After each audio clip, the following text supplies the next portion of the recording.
Buenas noches a todas y a todos. Damos inicio a la sesión 27 de la Escuela Germán Roja Niño en su cuarto año. Hoy nos acompaña el compañero José Negrete del Ecuador con el tema los sucesos en Ecuador, cómo inciden en Colombia. Compañero Pablo, José Negrete, tiene la palabra. Bueno, buenas noches, compañeras, compañeros. Un gusto compartir algunas ideas, alguna visión desde Ecuador. Como vemos lo que está pasando en el país, esto sería una primera parte. Luego yo haría algunas apreciaciones de cómo impacta lo que está pasando en Colombia y Ecuador. Y me gustaría que luego conversemos cómo está impactando lo que pasa en Ecuador y Colombia, porque somos uno solo y de hecho hay unas afectaciones indirectas o directas. Bueno, para esta charla voy a apoyarme en una presentación que, ¿dónde está? Se perdió, perdón, un momentito, un momentito.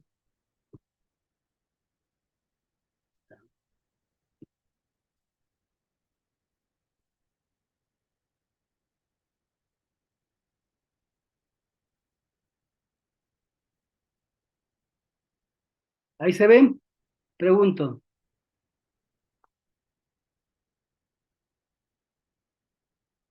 compañeros, ¿sí se ve Sí, la ahí se ve. presentación? Sí, sí, se Sí, ve, sí, se ve, sí se se ve. ve. Listo. Bueno, empezamos. El tema es la coyuntura del Ecuador, cómo incide en Colombia. Vamos a empezar sobre un horizonte más bien mediano, lo que unos 3, 4 años antes, ¿sí? Bueno, a ver, ya. Lo primero, para hacer un análisis de coyuntura, ubicamos cuál es el contexto internacional, cómo nos afecta al país y en este caso a Latinoamérica, ¿sí?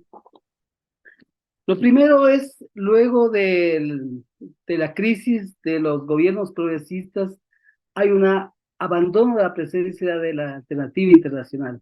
Recordemos que UNASUR, la CELAC, en Alba, organización, etcétera, son esfuerzos de integración que se fueron debilitando luego que los gobiernos progresistas también cayeron, en este caso en Ecuador con Correa, primer elemento, ¿sí? El segundo elemento, había algunas, no sé, tal vez expectativas con respecto al triunfo demócrata en Estados Unidos con Biden. Sin embargo, vemos que, bueno, de hecho hay políticas de Estado y si bien varían las caras, pero las políticas del gobierno de Estados Unidos se mantienen. Un tercer elemento es la recesión mundial post-pandemia. Esta recesión que fue general, sin embargo, en el Ecuador es de los países que hasta ahora aún no se alcanza los niveles económicos previos a la pandemia. Entonces, todavía seguimos en crisis. Luego veremos algunos datos de empleo.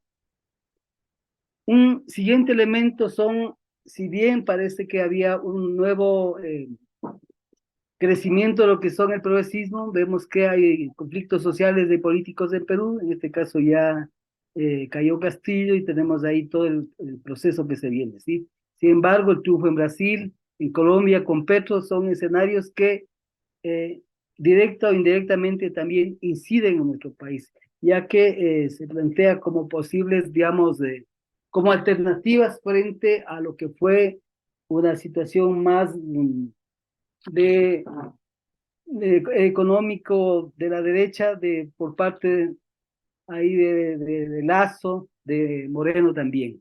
Eso es un primer elemento. El siguiente elemento es el conflicto en Ucrania, el tensionamiento global. Aquí el país nuestro es un exportador de banano, de varios productos, de las flores y demás. Entonces nosotros hemos tenido aquí afectaciones. Primero, por ser dependientes de la urea, de distintos productos, pero también en ese caso Rusia ha sido un gran mercado. Este tensionamiento, la guerra ha afectado el comercio para el país, para esos sectores. En este conflicto internacional, Estados Unidos ha buscado un acercamiento a China. Sin embargo, vemos que eso no ha dado. Creemos que se está constituyendo lo que sería un mundo multipolar. Ya, digamos, ya en la primacía de Estados Unidos va cayendo. Y vemos ahí con expectativa que los BRICS, de alguna manera, se están fortaleciendo ya como una economía emergente que inclusive empiezan a negociar ya económicamente con monedas distintas al dólar, con el yuan de la China, etcétera, ¿sí? Y dentro de este gran conflicto, vemos ahí sí como que América Latina está en el espectador en este conflicto. No se ha asumido una posición más eh, importante, somos espectadores, porque si bien estamos en una tránsito, en una transición de la dependencia que hay hacia Estados Unidos, sin embargo también estos últimos años China ha sido uno de los grandes mercados, sobre todo para Ecuador, para Brasil, para Bolivia, sí, sería un gran mercado para nuestros productos, pero también para los créditos, o sea, China está metiéndose con mucha fuerza en Latinoamérica, por eso estamos asumido políticamente una posición de observador. Ya sobre ese contexto internacional, ¿no? Voy a plantear algunos elementos de la situación económica del país.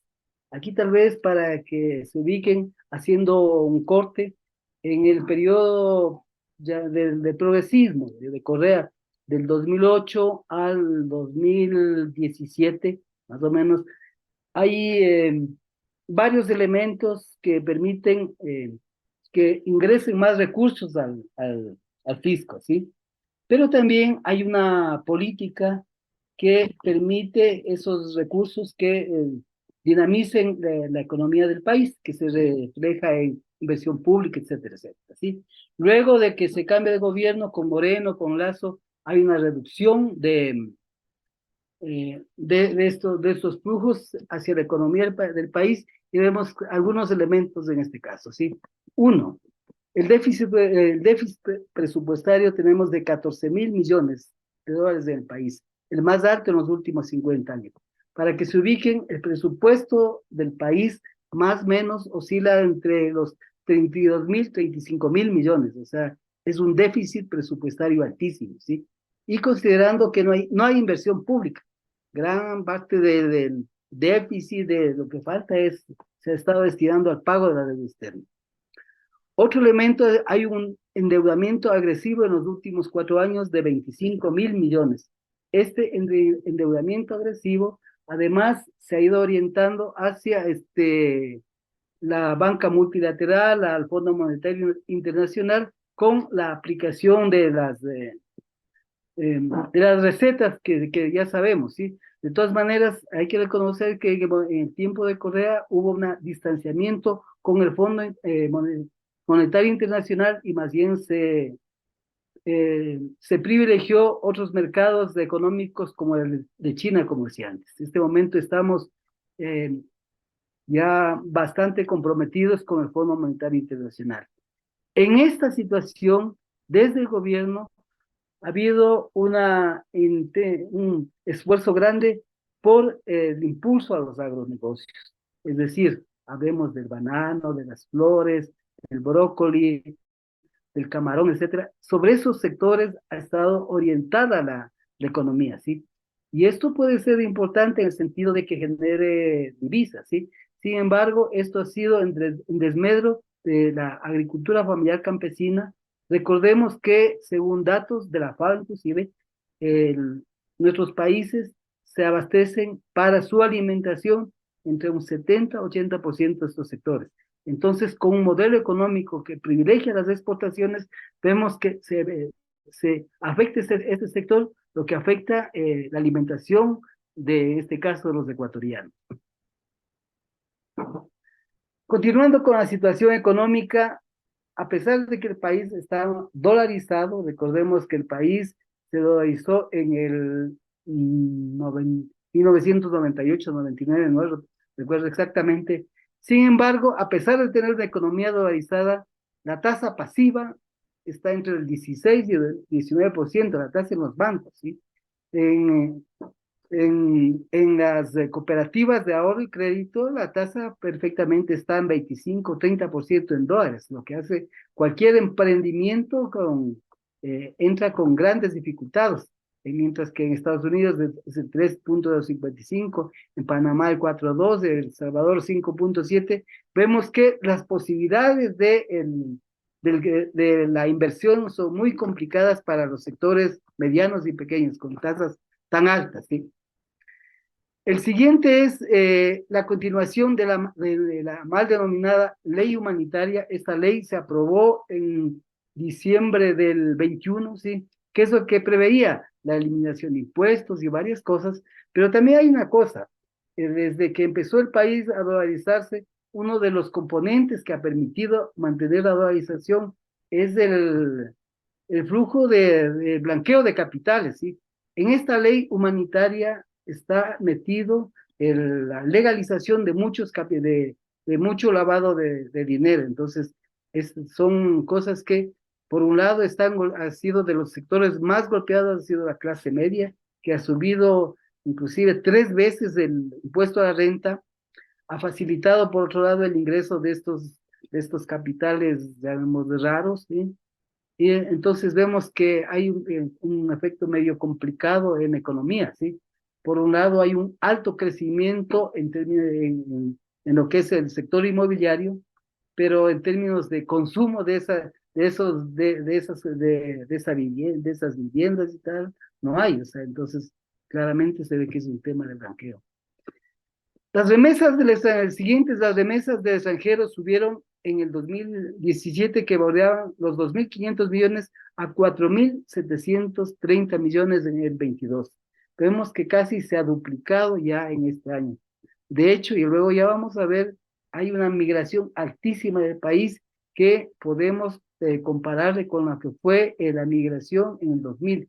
En el 2000 se calcula que salieron 2 millones de ecuatorianos, en este caso digamos, sobre todo a Europa, ¿sí? Este momento sobre todo es a Estados Unidos, que de alguna manera te posibilita trabajo, y creo que también hay otras cosas. El siguiente elemento ya más interno de funcionamiento y que va afectando ya al funcionamiento del aparato del Estado, hay retrasos en la transferencia de los recursos de los gobiernos locales.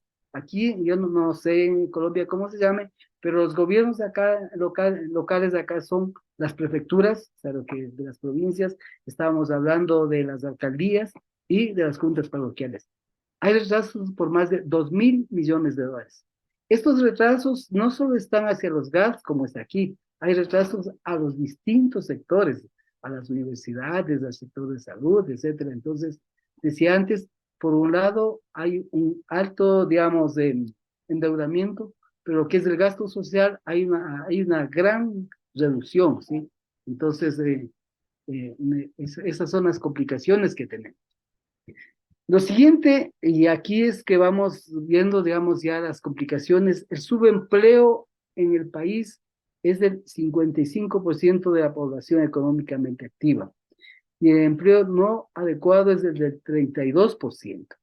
Entonces vemos que esos elementos sociales y sociales económicos son parte del caldo de cultivo de lo que es el incremento de la violencia en el país. De hecho, las provincias más pobres, más complicadas, son las más violentas. Tenemos en ese caso Esmeraldas, que está muy vecino a Colombia, está el Guayas, sí, y ya se va configurando a una realidad nacional. Pero uno de los elementos estructurales complicados es el subempleo. También el desempleo urbano es del 25% de la población económicamente activa y el 32% de la rural, del sector rural, el más alto de los últimos años. Estos dos elementos, bueno, y aquí de una vez para hacer el análisis de los tres elementos, más de 1 millón de ecuatorianos dejaron de apostar al seguro social, ¿sí? Lo que hace, le complica la viabilidad del sistema, sobre todo en el sistema de jubilación. De jubilación. Entonces, estos datos, para ir desde lo último, cuando hablamos de 1 millón de ecuatorianos dejaron de apostar en el país, digamos, la cantidad de afiliados de la seguridad social, más o menos son 3,5 millones de personas. Entonces tenemos que cerca del 30% dejaron de aportar ese nivel de reducción de la economía luego de la pandemia. Luego eso también se expresa en lo que es el desempleo urbano, rural, el subempleo. Entonces son los elementos estructurales, el caldo de cultivo que se puede entender las raíces, o digamos ahí, cuáles son los elementos que facilitan el crecimiento de la violencia que vivimos actualmente en el país. Aquí, según el periódico Primicias, en el 2022 migraron 111,000 personas, compatriotas, y retornaron 42,591. Estas cifras que hablaríamos más o menos que 70,000 que se quedaron, pero estas son las cifras oficiales, es decir, de las personas que salen, digamos, a través de migración y demás. Pero hay una gran cantidad de gente que está emigrando, digamos, en forma ahí ilegal, digamos.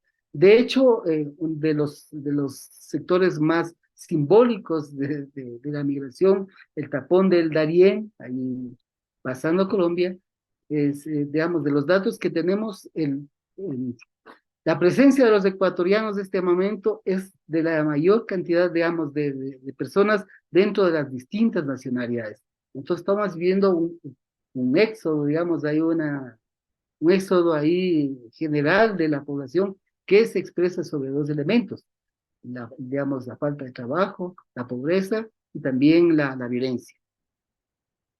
Igual en este mismo sentido tenemos la desnutrición infantil se ha agravado, 2 de 4 niños de este país sufren de desnutrición.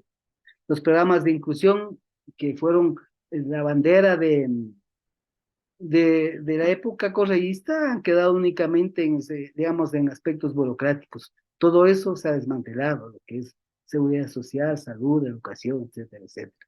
Entonces vemos que tenemos una drástica reducción del Estado en su intervención. Con estos elementos, yo creo que aquí sí vamos viendo tal vez ahí lo que es ya un poco de mayor interés de los compañeros para ir analizando cómo se expresa en términos políticos. Primero, ¿sí?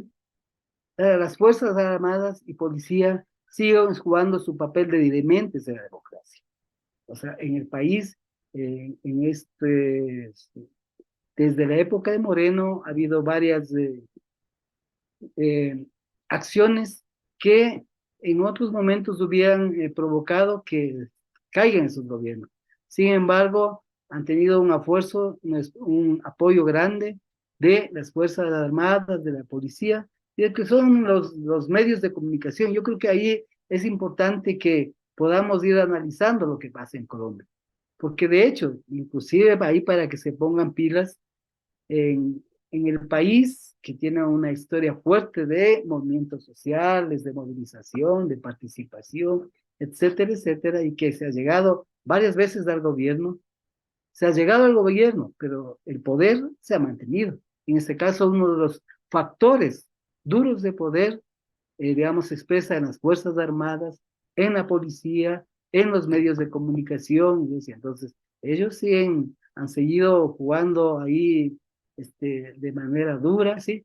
Y así como un ejemplo, en el año pasado, bueno, en el 2000, bueno, hubo en los últimos 3 años dos grandes levantamientos que bloquearon el país. A ver, el uno que fue como 17 días y el otro 11 días por ahí, bloqueado el país, ¿sí? Pero no pasó nada, o sea, porque a pesar de de la magnitud de la movilización, sencillamente los factores duros de control, que son las Fuerzas Armadas y Policías, se mantuvieron alineados a lo que ha sido una posición de las élites. El siguiente elemento es el evidente crecimiento de una sociedad con cultura de violencia y, y aupado al poder narco. Esto es importante aquí diferenciar. Recordemos tal vez ahí sí de los años 80, 90, e inclusive pensemos unos 7 años atrás, el país era, digamos, el Ecuador se consideraba como un país de paz, ¿sí? De los datos en la última etapa del correísmo, la tasa de muertes, ¿sí? Por cada 100.000 era más o menos 5.6, digamos, asesinatos por muertes por cada 100.000 personas, ¿sí? Este momento estamos ya casi son 40, 50 muertos por cada 100.000. Y hay ciudades, ¿sí? Como Esmeraldas, Guayaquil o Guayas, que ya están consideradas dentro de las más violentas de América. O sea, son pocos años, estamos hablando de 7, 8 años que,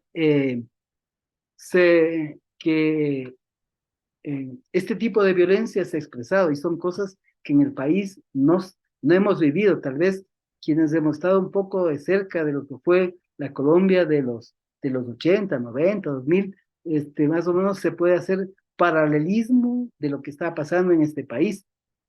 Tal vez el problema es que nuestra sociedad no ha estado preparada, no ha vivido este tipo de eventos, entonces este momento está relacionado con bastante miedo, ¿sí? Porque de hecho sí hay muertes, hay asesinatos, ya, ya no hay sitios seguros, ¿sí?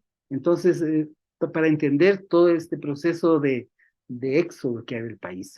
Entonces, ese conjunto de elementos ya se va planteando lo que se puede llamar como el país como un estado fallido. Se habla de ya este momento de narcoestado.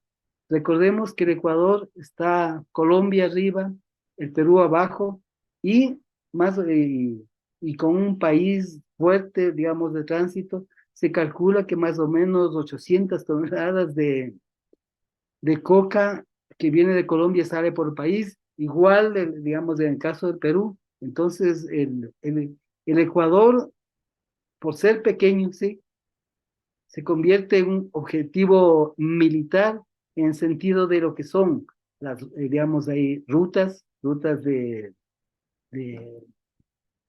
por donde circulan estas mercancías, de puertos, ¿sí? Y en ese sentido están metidos todos. Ahí sí, de los mayores lavadores son los bancos, están en el gobierno nacional. Ha habido varios muertos, varios asesinatos de alcaldes, de autoridades locales, o sea, es una disputa de territorio, o sea, de territorio, de puertos, de rutas, etcétera. Eso es lo que estamos viviendo, ¿sí? Entonces, eso le complica mucho en términos de lo que se viene y se va a hacer un breve análisis en términos políticos. Esto es así brevemente, luego si hay preguntas un poco podré aclarar o ampliar de la situación. En ese contexto, sí, muy complicado que es nuevo para el país, para la sociedad, eh, el gobierno de Lazo, el gobierno actual, ¿sí? Entra con una fuerza en la asamblea, ¿sí? Legislativa más bien minoritaria, la mayor fuerza es la Revolución Ciudadana. Entonces es un gobierno en crisis, es un gobierno en crisis permanente, pero obviamente con objetivos claros de imponer un modelo neoliberal, ¿sí? Entonces, esta crisis que yo creo que además, digamos, del modelo, ¿sí? Viene ahí la forma, la lógica con que este presidente no trata la política, es decir, simplemente imponer sus intereses, ¿sí? En ese contexto fueron las elecciones seccionales en febrero de este año, recién, ¿sí? Y en esas elecciones, a pesar de todo el bombardeo y demás, la mayoría de gobiernos locales lo logró la Revolución Ciudadana. Entonces estamos hablando aquí en el país, decía antes, se elige una autoridad provincial, que son las prefecturas, y logra las principales, Guayas, Pichincha, Azuay, Manabí. Con esas cuatro provincias, bueno, está Santo Domingo y otras, en que con esas, en términos de población, ahí está más o menos del 60% de la población. Además, alcaldías fundamentales, como Quito, Guayaquil, Cuenca, etcétera. Entonces, tiene un control de los gobiernos locales. Se preveía que ese, digamos, con una consolidación de estos gobiernos locales, el, en el proceso electoral que normalmente debió haber sido luego de 2 años, se podía, digamos, prever un escenario positivo, casi, digamos, de triunfo para la Revolución Ciudadana, ¿sí? Sin embargo, el 17 de mayo de este año, el presidente Lazo decreta la muerte cruzada. La muerte cruzada es una figura que está en la constitución del país y permite que, frente a crisis políticas que se vive, y puede ser en los distintos niveles del gobierno nacional, prefecturas o alcaldes, que se plantee la muerte cruzada, es decir, que se anticipa las elecciones y se vuelve a elegir, en este caso de la presidencia, presidente y asamblea en su conjunto, ¿sí?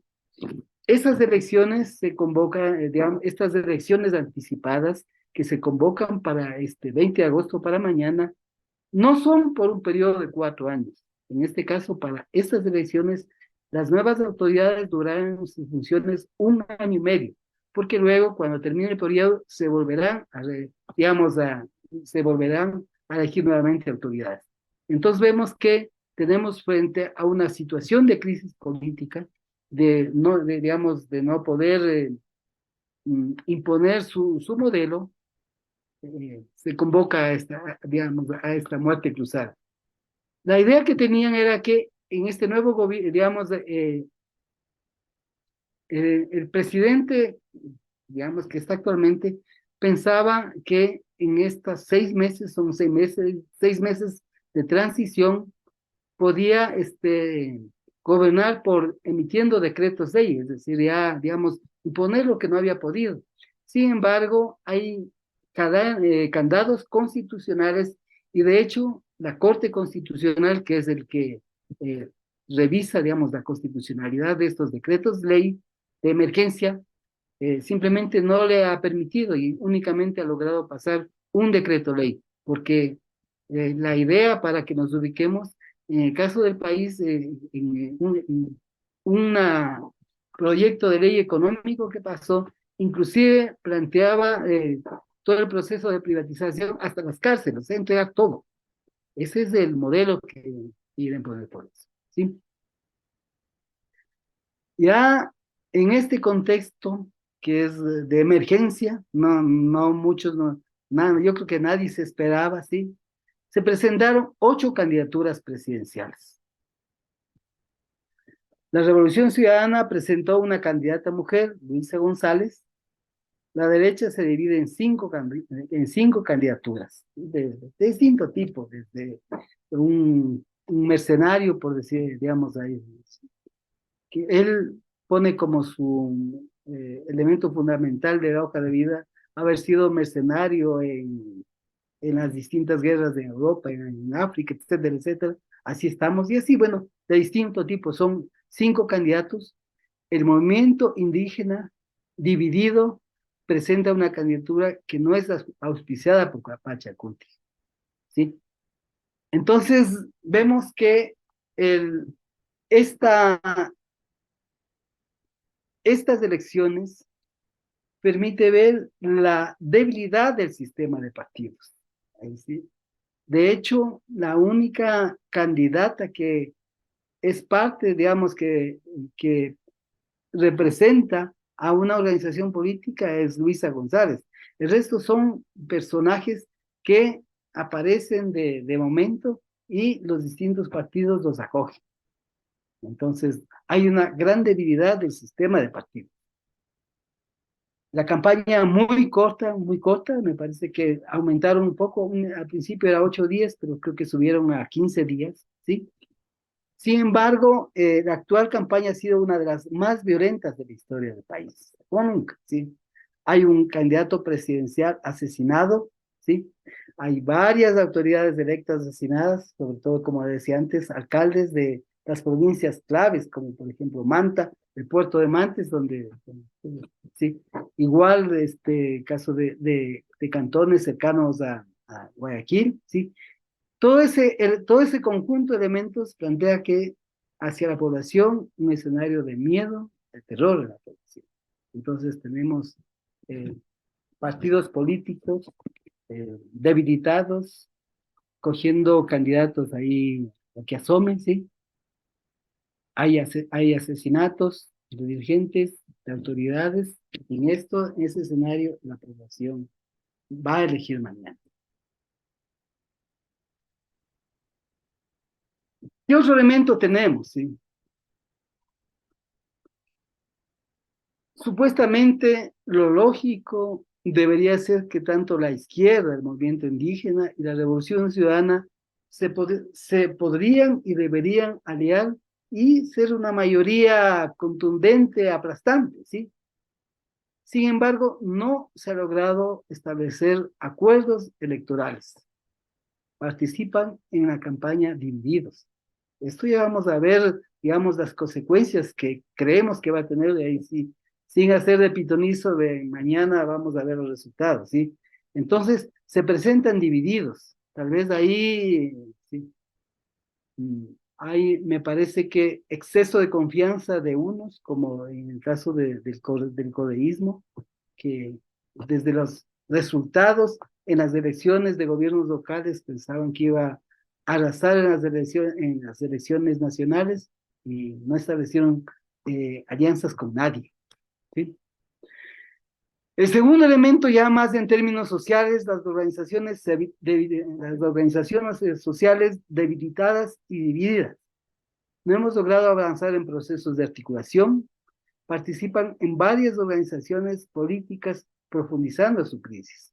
Podemos entender que tal vez puede ser un poco lógico que las organizaciones sociales, unas estén en el correísmo, otras en el movimiento indígena y tal, sí, pero no, o sea, las organizaciones sociales indígenas están en todos, o sea, están participando con organizaciones políticas de derecha, de empresarios, etcétera, o sea, ya no hay una identidad social y política.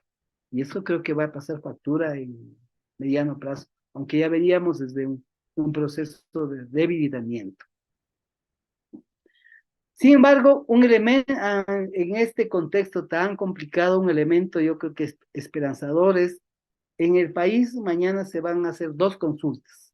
Una consulta nacional para en que se pregunte al pueblo si está de acuerdo con que se deje el petróleo del Parque Yasuní. Ese está en la Amazonía, ¿sí? Es una de las zonas de mayor biodiversidad. Entonces aquí, luego de toda una movilización ciudadana de más de 10 años, pasó esta consulta popular, se va a hacer mañana, esa consulta es a nivel nacional, pero también en Quito, en Pichincha, se pregunta, aquí hay una zona bueno, ahí sí nos podemos conectar, como dice un compañero. El Chocó, entiendo que empieza desde Darién, pero en la parte sur del Chocó, nosotros desde el Chocó andino, termina en la provincia de Pichincha, cerca de Quito.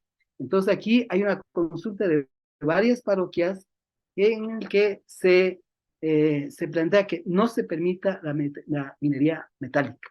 Entonces, todo esto ha sido un elemento, a pesar de las divisiones que decía antes, que ha habido de los sectores sociales, digamos, ecológicos, de artistas, etcétera, etcétera, que no ha habido una unidad en términos presenciales. Sin embargo, en la consulta con respecto a estos dos temas, decía del Yasuní y del Chocó andino, ha habido una unidad, inclusive la iglesia, ha habido una posición oficial de la iglesia para apoyar esta campaña. Recordemos que el curita Pancho emitió la encíclica Laudato Si en defensa de la naturaleza y demás. Entonces, basándose en eso, y ahí sí una gran campaña, preveemos que va a triunfar recién la consulta. Y ahí sí, de hecho, ha habido posiciones, digamos, frontales o veladas de muchos sectores, incluido el correísmo, de que se vote no, o sea, que es perjudicial para el país suspender la explotación, en este caso minera. Esos sectores están pensando que la economía del país debe estar basada en el extractivismo minero, de petróleo, etcétera, etcétera. Pero vemos que en este tema ha habido una unidad, sí, ha habido unidad y se prevé nuevamente triunfo. En términos presidenciales, y sí, creo que es la duda, sí. Los resultados electorales para la presidencia son inciertos. El incremento de la violencia, ¿sí? Decía, hace 10 días asesinaron a un candidato. Trabajado a través de vocerías, de medios de la derecha, ha activado con mucha fuerza el anticorreísmo, con mucha fuerza, ¿sí? Además, su candidata no es precisamente lo mejor, tuvo yo creo que una presentación no adecuada. Aquí en el país ya es obligatorio el debate, ¿sí? Les afectó. Además, ha habido manejos inadecuados en alianzas, en vocerías, etcétera. Hace que, hace 10 días, si teníamos esta reunión, yo les hubiera dicho, se ve con mucha expectativa que esta candidatura pueda ganar en primera vuelta. Este momento vemos ya de las distintas informaciones que hay, no hay tal, ¿sí?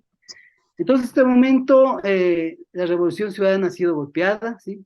Y han emergido posiciones militaristas, yo decía, este tipo, el mercenario, Topic, Jean Topic, ¿sí? O de la gran empresa, aquí Daniel Noboa, para que nos ubiquemos de los grandes países, los grandes ricos del país, aquí es la familia Noboa, así como allá los Santo Domingo, entiendo, ¿sí? Entonces aquí tenemos Daniel Noboa, de esos sectores, está, ¿sí? Y también está el que fue ex vicepresidente con Moreno. Son los 4 candidatos.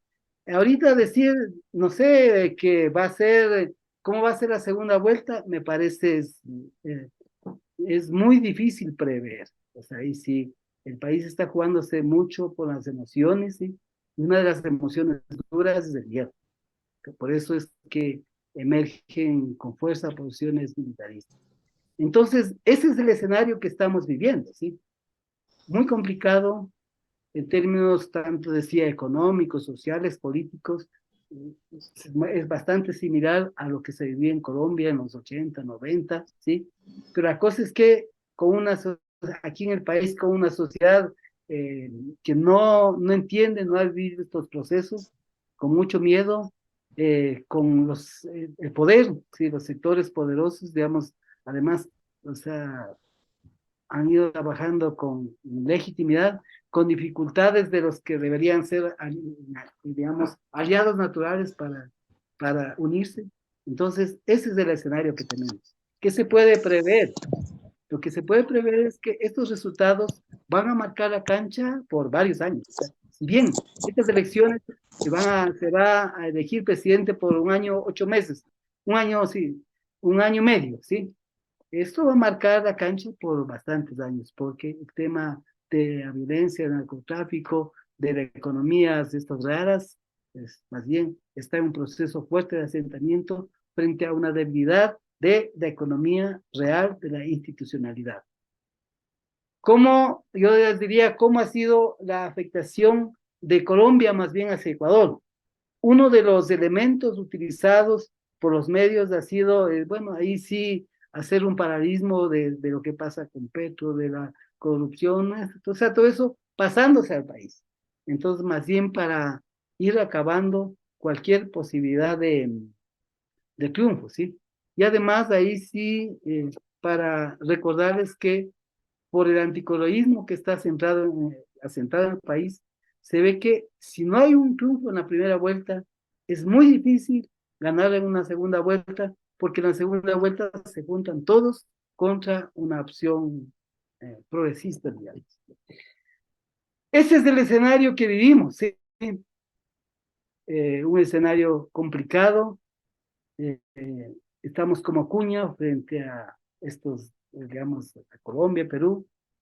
Y así estamos. No sé, preguntas, dudas, eso es lo que tenía preparado.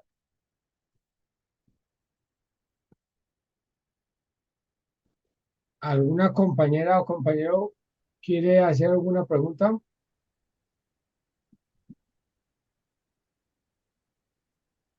Roberto Guerra, tiene la palabra.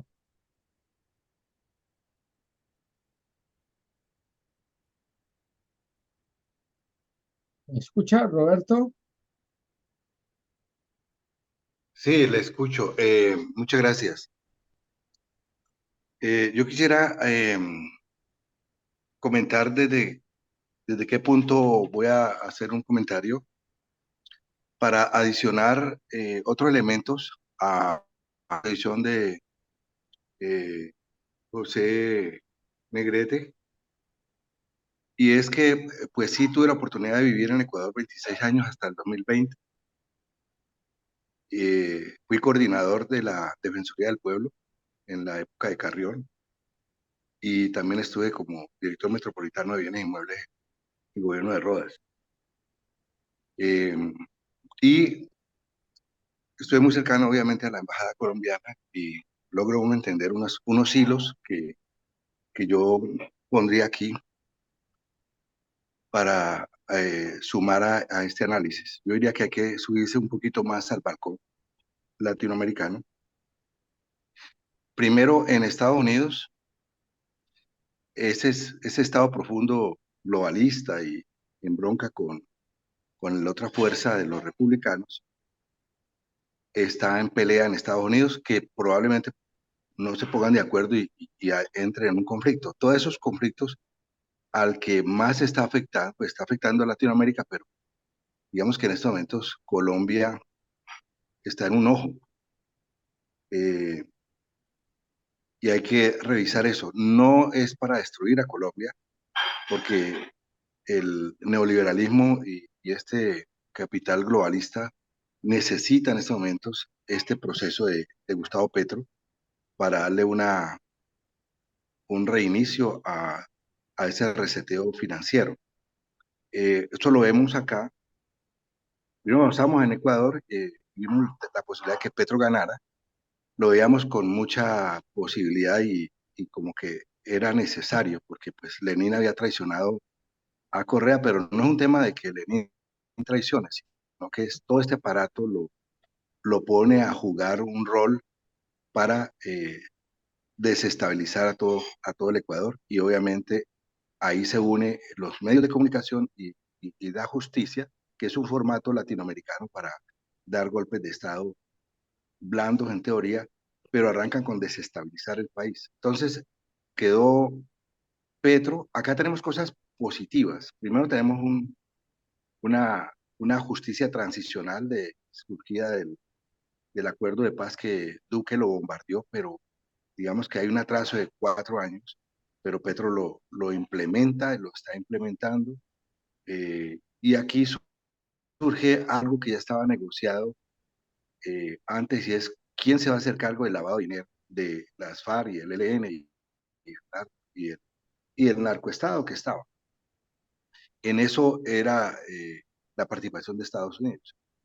Hoy a Petro se le autoriza o se le aprueba o se le acepta cortar los despachos de droga y eso repercute en un flujo de caja deficitario en este momento en Colombia, pero el flujo de caja está llegando ahora sí por los canales, eh, digamos que entre comillas normales, por lo tanto la tasa de cambio se revalúa, o sea, a contrario de lo que esperaba, la tasa de cambio ya va en 4.000, o sea, una revaluación inmensa, la inflación se ha bajado, eh, en la parte económica, la agricultura sigue con problemas y la construcción y la industria, pero se ha mejorado el empleo por el impacto contracíclico que ha hecho Petro, usando, ya tienen aprobado el presupuesto y el Plan Nacional de Gobierno que va a los territorios, y ahí hay una situación, hay un lenguaje arriba en el gobierno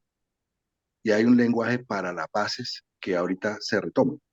Hay otro ingrediente muy importante que sucede acá, es que al campesino colombiano se le dio ya se le declaró en la Constitución como sujeto eh, individual y colectivo de derechos.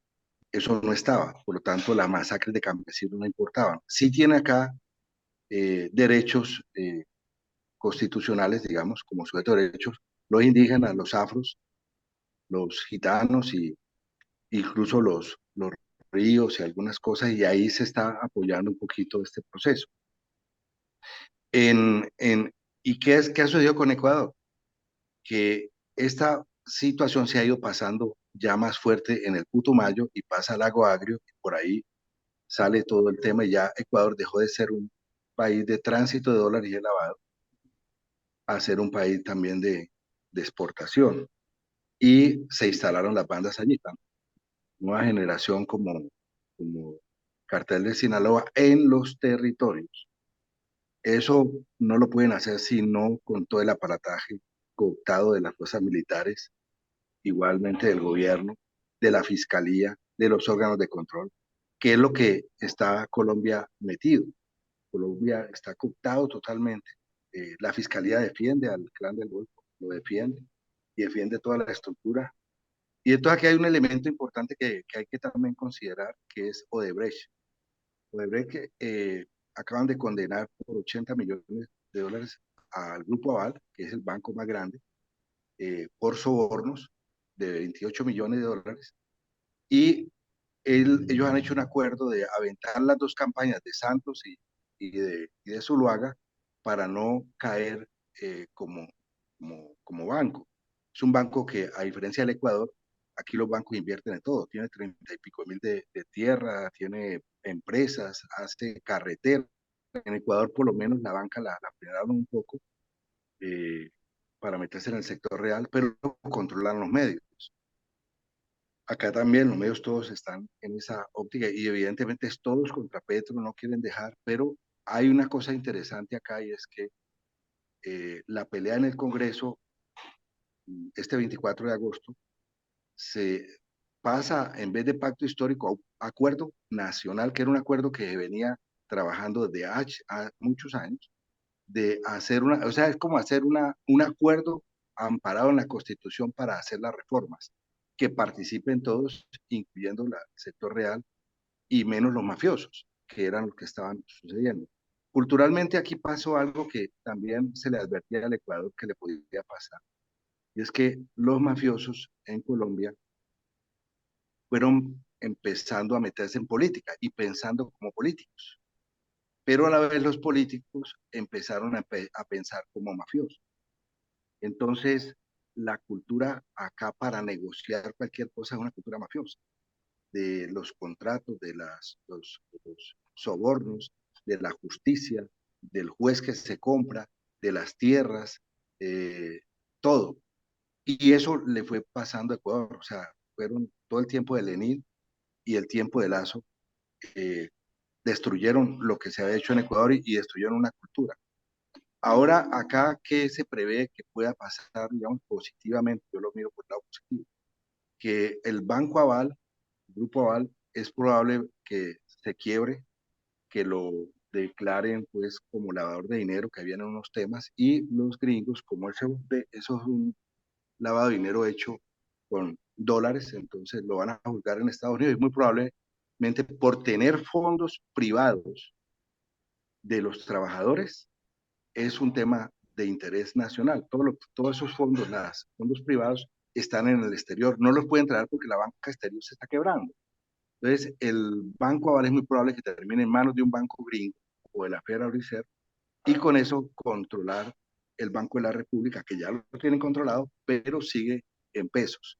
En Ecuador, el banco está controlado por Estados Unidos, por la moneda, y yo creería que a Lazo le terminen quitando el Banco de Guayaquil para terminar de consolidar el manejo financiero en Ecuador, que ese era uno de los objetivos de las elecciones pasadas con Lazo, donde querían volver al Ecuador un centro financiero para Latinoamérica, más allá de Panamá. Entonces, aquí tenemos digamos, esta situación. Entonces, hay un elemento fregadísimo nosotros estamos esperando que Correa gane, porque daría un aliento y permitiría hacer trabajos conjuntos, ahora sí con algo de, Ecuador, de Brasil, en este proyecto de los BRICS que está ya el 20 del 22, arman la reunión y es probable que acepten a, está ahí en camino Venezuela y otros países acá, de los 30 países. Y eso le ayuda y también le hace una amenaza a Colombia. Colombia, los gringos no la van a dejar fácilmente que se vaya porque el proyecto civilizatorio de Colombia va con Venezuela. A Colombia la han querido atacar desde Perú. Perú ha hecho amenazas para invadir a Colombia también, creándole una bronca entre Colombia y Perú, y eso pues ya lo han usado antes.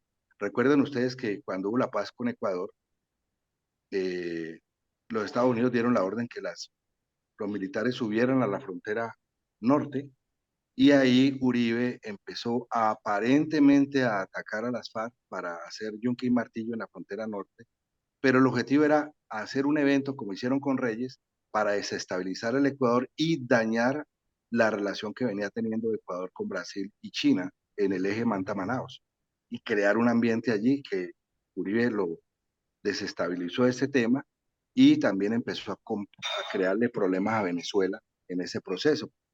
Ese fue el Compañero trabajo de Roberto, Uribe, que todavía sigue. Entonces, eh, ahí digamos que ahí cortaría yo este punto para decirle que hay unos ingredientes allí regionales que hay que unir al tema del Ecuador con Colombia. gracias.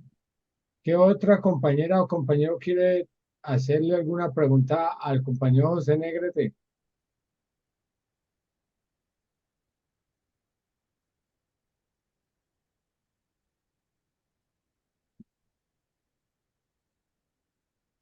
José Negrete, ¿usted tiene algo que decir? Ah, no, Enrique Ducará del Eje Cafetero. Tiene la palabra. Gracias, compañero. No, yo quería preguntarle sobre, pues como adicionalmente tenemos un problema común que es el tema de la migración, el tema específicamente de la migración venezolana hacia Ecuador. Eh, ¿Qué tanto ha ayudado esto a generar el mismo caos que hoy reconocemos que existe en Ecuador? Gracias, Enrique. José Negrete, algo le contesta lo de Enrique. A ver, la migración, ¿sí? Ha habido distintos momentos, ¿sí? Hasta hace unos 3, 4 años venía la migración venezolana hacia Ecuador, ¿sí? Pero luego esa migración venezolana hacia Ecuador también se convirtió en punto de tránsito, ¿sí? Porque la migración venezolana sí hacia Perú, hacia Chile, ¿sí? Entonces, no, el Ecuador, digamos, pasó ese momento. Más bien, estos últimos años, yo mencionaba estos 3 años, me parece, producto de la crisis económica, de la violencia y demás, el Ecuador se ha convertido en un gran expulsor de, de su población, ¿sí? Y ahí sí es en bus, a pie por el Darién. Entonces, en ese sentido, eso es lo que estamos viviendo. O sea, no, el Ecuador ya no se presenta así en términos de economías más, digamos, de trabajar, digamos, lícitamente en el país, ya no se presenta como un país interesante. Lo que sí hay es la presencia, decía antes el compañero, de todos estos grupos mafiosos. Aquí en el país, digamos, está como es el tren de Arauco. Bueno, este grupo, digamos, venezolano, están los grupos europeos, como es de la mafia albanesa, ahí tenemos también grupos de los carteles mexicanos, etcétera. O sea, este es un cóctel bastante complicado, pero así, digo nuevamente, en términos de migración, ya se convirtió más bien, digamos, un país de paso, lo que sí están alguna gente que, digamos, ya ha consolidado su presencia, pero es fundamentalmente de paso. ¿Qué otro compañero o compañera tiene alguna pregunta?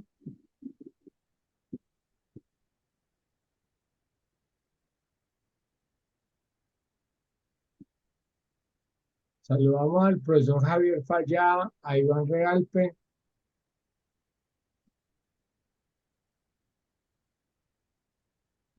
Pablo, cierra el tema, Pablo, con Ujú. algo. Ya.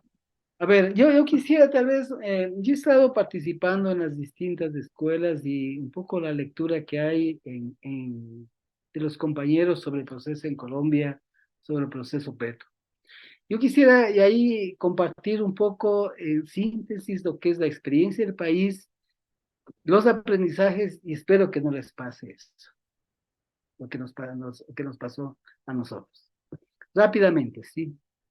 A diferencia de Colombia, el Ecuador, digamos, históricamente tiene una fuerte historia de organización, de movilización social que se ha expresado permanentemente. Y tal vez un hito fuerte es en el 92 con lo que es la irrupción con fuerza del movimiento indígena como actor político, social a nivel nacional.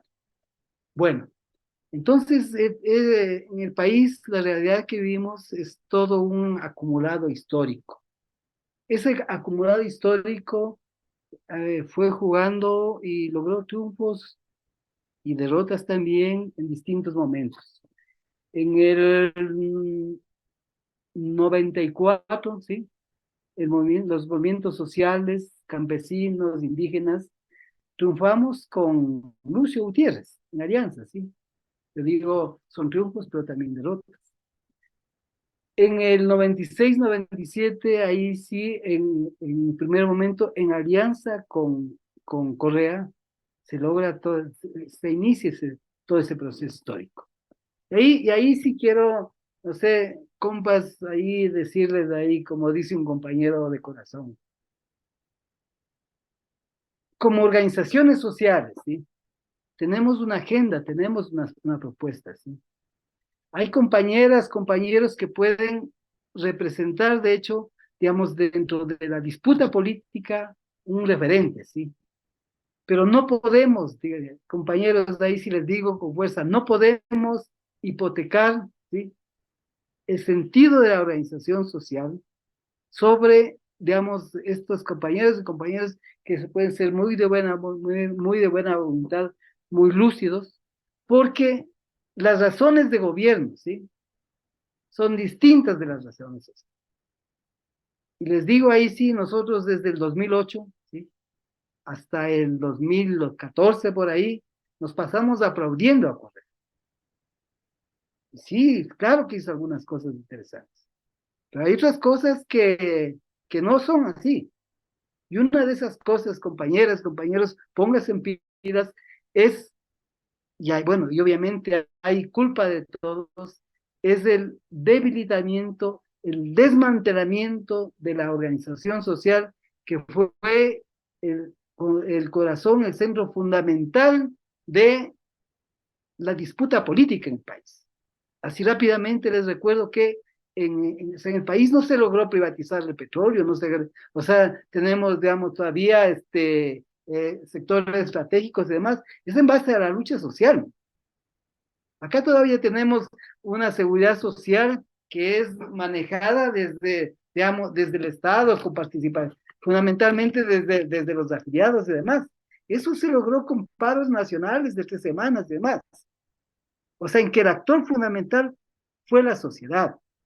Entonces, compañeras, compañeros, sí, una cosa más, yo les he escuchado ahí mucho el proyecto Petro. Yo creo que Petro recoge lo que es el planteamiento de las organizaciones, ¿sí? No es un proyecto individual. Aquí se decía el proyecto Correa, yo siempre dije no. O sea, Correa en su momento recogió lo que es el planteamiento de la sociedad, lo que es el planteamiento de las organizaciones. Eso se expresó en la constituyente del 98. O sea, ahí están planteados elementos fundamentales de lo que es la lucha social, ¿sí? Lo que, lo, lo que es la soberanía alimentaria, los derechos de la naturaleza, los derechos de los trabajadores, etcétera, ¿sí? Eso se logró por la presión de la sociedad. Luego las razones de gobierno cambiaron. y en este momento sí hay diferencias con los planteamientos de Correa, ¿sí?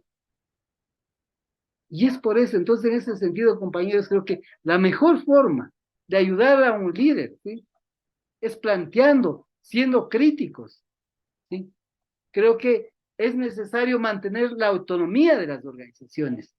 No digo la oposición por oposición, tener la autonomía para plantear lo positivo, pero también los cuestionamientos.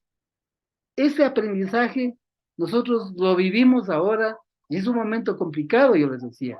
Las organizaciones sociales que fuimos capaces de varias veces parar el país sin el uso de armas, ¿sí?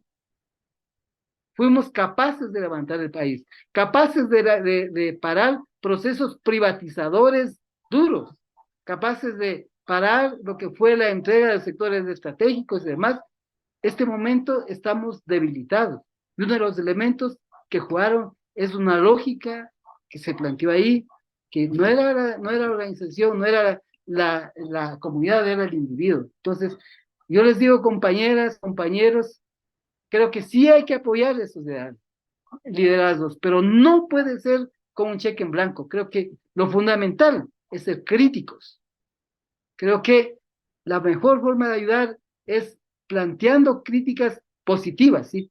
Obviamente, como decimos acá, mojando el poncho para avanzar, ¿sí? Pero no podemos, lo que nos pasó aquí, pasarnos aplaudiendo y luego lo que estamos viendo, que es un momento muy complicado. Eso, compañeras, compañeros, eh, este, tal vez desde fuera se ve como una lectura distinta a lo que vimos en el país, sí. Yo les digo, digamos, ahí sí, lo que se vive, la lectura que tenemos, sobre todo de los sectores campesinos, de los pequeños productores, que hemos sido bastante golpeados desde la última parte del gobierno de Correa. Eso, compañeras, compañeros.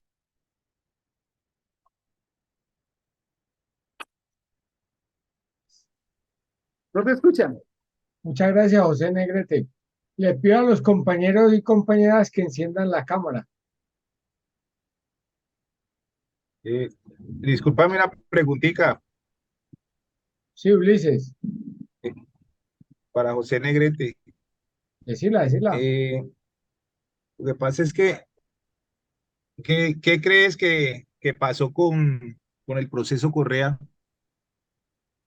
para que votaran por otros presidentes derechistas y que tienen el país en crisis? Es que nosotros estamos en un proceso y tenemos un presidente que está con el pueblo y en este momento la preocupación es quién lo sucederá, porque no podemos dejar caer el proyecto.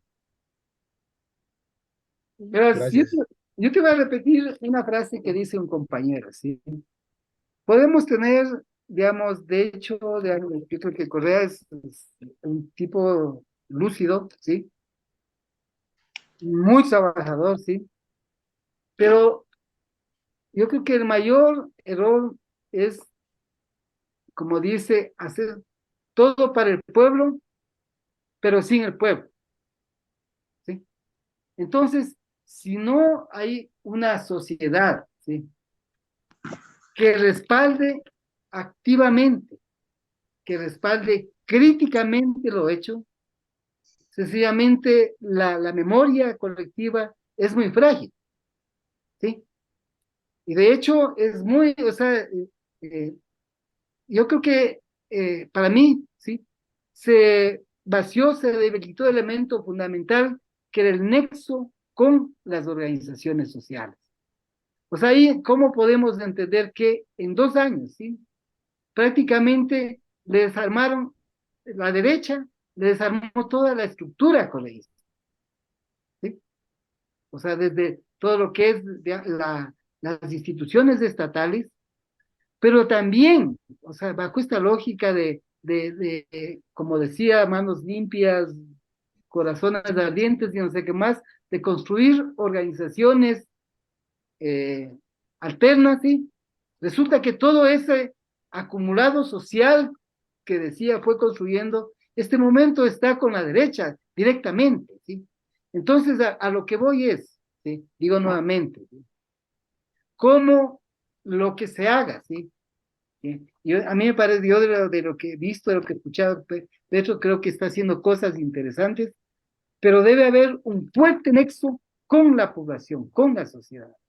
Y ahí sí no sé cuál sea digamos ahí, la personalidad de Petro y demás, pero un elemento también ahí que pesa me parece que es complicado los mesías, o sea, los que lo saben todo, y como dice Correa, el resto son limitaditos, ¿sí? No puede ser. Creo que es cómo se construye desde el colectivo, ¿sí? Entonces, para el pueblo, pero con el pueblo. Creo que ese es el pedacito fundamental, porque si no hay un sentido, digamos, fuerte de apersonamiento, sencillamente tenemos una estructura de medios de la derecha, eso no ha cambiado.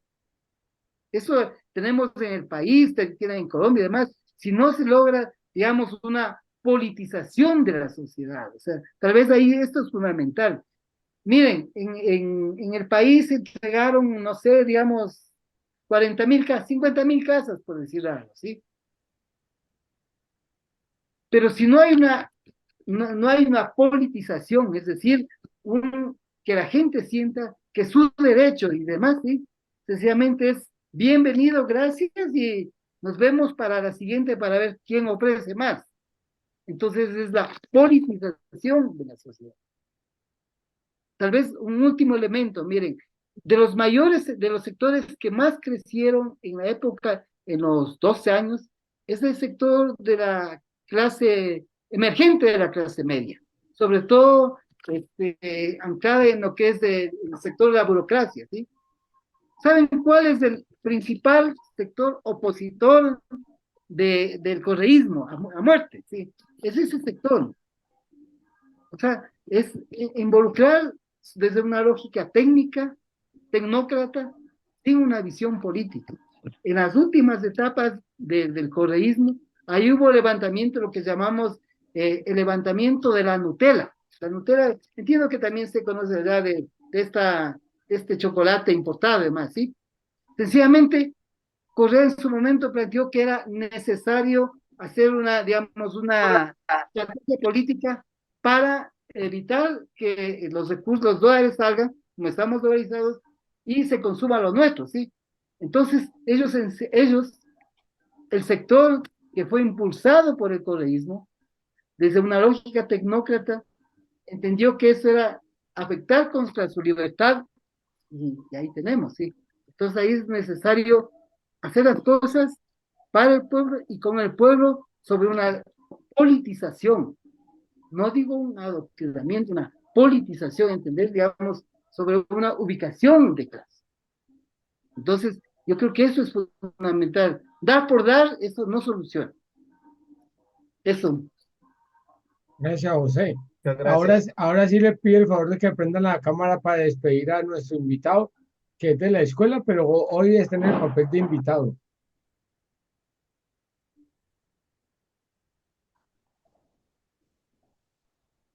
Prendamos la cámara, por favor. Y José se merece lo que siempre le hacemos a todos. Prendamos los micrófonos. No paramos. Ustedes ya saben qué hacer.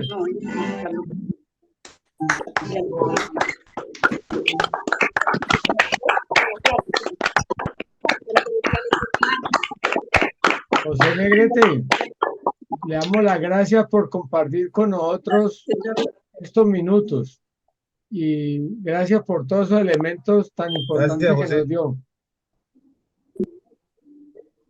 Y Entonces, le agradece.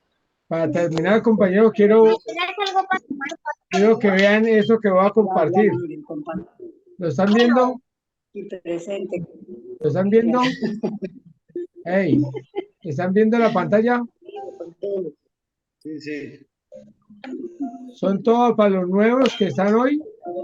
Esos son los temas que hemos tratado durante todos 4 años en la Escuela Germán Rojas Niño.